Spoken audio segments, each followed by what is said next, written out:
L'image de la femme en général, j'aime toujours dire que la femme est un levier de développement et la femme est une puissance, la femme est un pouvoir. Particulièrement en RDC, je dis toujours, il y aura jamais un développement en RDC, soit en Afrique, soit dans le monde, sans la participation effective et active de la femme, étant actrice de développement durable. La femme congolaise incarne toutes ces valeurs. Et si vous permettez, j'ai écrit quelque chose dans mon article où je parle de la participation. J'allais même vous apporter une copie où je parle de la femme comme, femme comme actrice de la participation de la société congolaise. Je dis, depuis 1960 jusqu'à ces jours, il y a eu quand même, une évolution. Si vous le permettez, à la table ronde, il n'y avait pas une femme, malheureusement.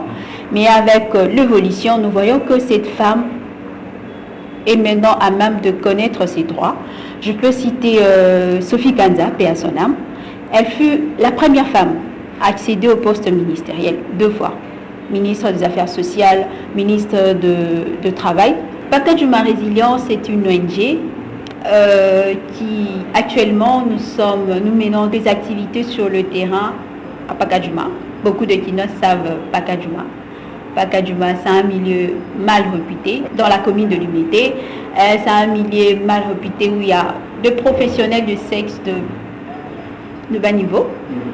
Mais nous avons pris ce luxe d'approcher ces femmes, d'approcher ces milieux pour connaître réellement qu'est-ce qui se passe pour l'autonomisation de la femme et aussi pour accompagner le petit enfant, le jeune fille à l'âge de 12 ans à 15 ans pour aller à l'école et que ces derniers ne puissent pas, tomber dans le même système que leur maman. Et actuellement, nous avons un centre de formation, d'alphabétisation d'abord, qui regorge plus de 60 femmes, donc 70 déjà. Il y a 2 salles de classe.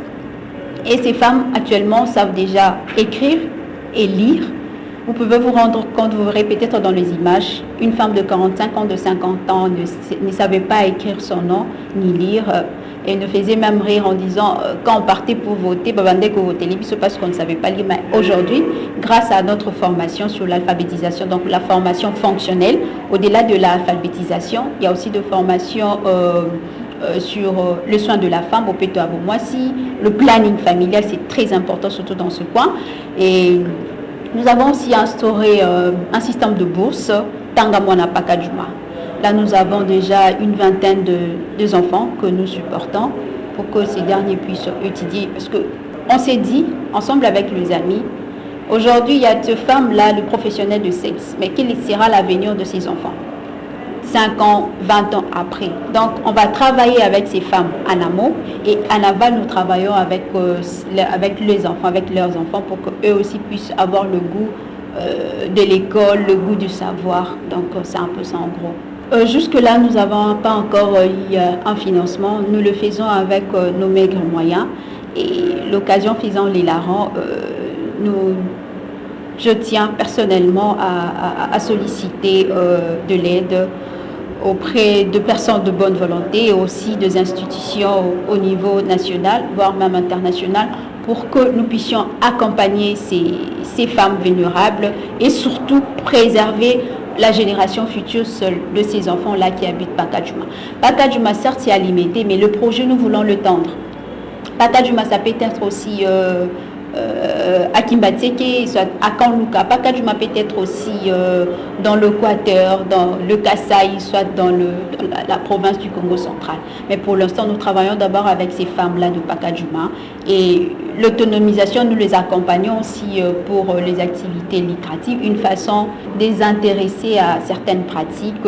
Et nous avons un système de leur remettre une somme pour faire les activités lucratives. Et nous voulons aussi déjà monter un centre de formation, le centre de coupe et couture. Et ensemble nous sommes aussi en collaboration avec une équipe à Goma qui veulent apprendre à ces femmes comment fabriquer le tasse en sachet. De façon pour nous aussi de réduire ces niveaux élevés là de la pollution à Kinshasa.